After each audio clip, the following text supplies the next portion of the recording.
the Church of England is considering scrapping a law that requires churches to hold services on Sunday, after a big drop in the number of people going to church. A paper posted on the organization's website reveals leaders are discussing plans to relax the centuries-old law that states services must take place every Sunday. The update was posted by the Bishop of Willesden, chair of the church's Simplification Task Group, which is tasked with simplifying and modernizing church canons. He wrote, "The task group is considering changes to canons B11 and B14 to relax the requirements for regular worship in parish churches and sparsely populated benefices. Canon B11 says, morning and evening prayer shall be said or sung in every parish church at least on all Sundays and other principal feast days, and also on Ash Wednesday and Good Friday.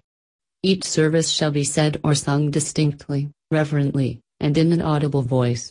The wording was adopted in 1975. Canon B14, meanwhile, was agreed in 1994. It reads, "The Holy Communion shall be celebrated in every parish church at least on all Sundays and principal feast days, and on Ash Wednesday and Maundy Thursday. It shall be celebrated distinctly, reverently, and in an audible voice."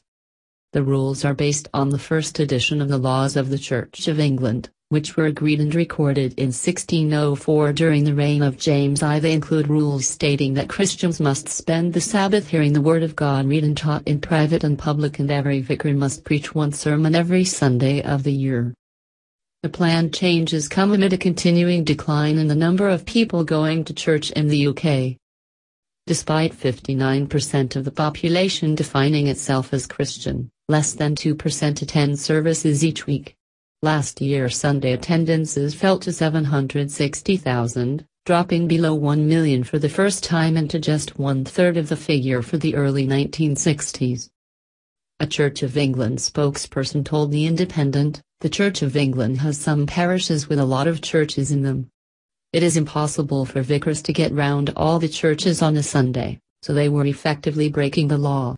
The Simplification Group is considering tidying that up." The group is not considering having parishes without Sunday services, there just wouldn't be a service in every church. He denied the proposed change was related to declining church attendances, saying it was related to the fact we have some parishes that include a lot of churches. The discussion on relaxing Sunday service rules was approved by the Archbishop's Council, which is responsible for the church's strategy and planning.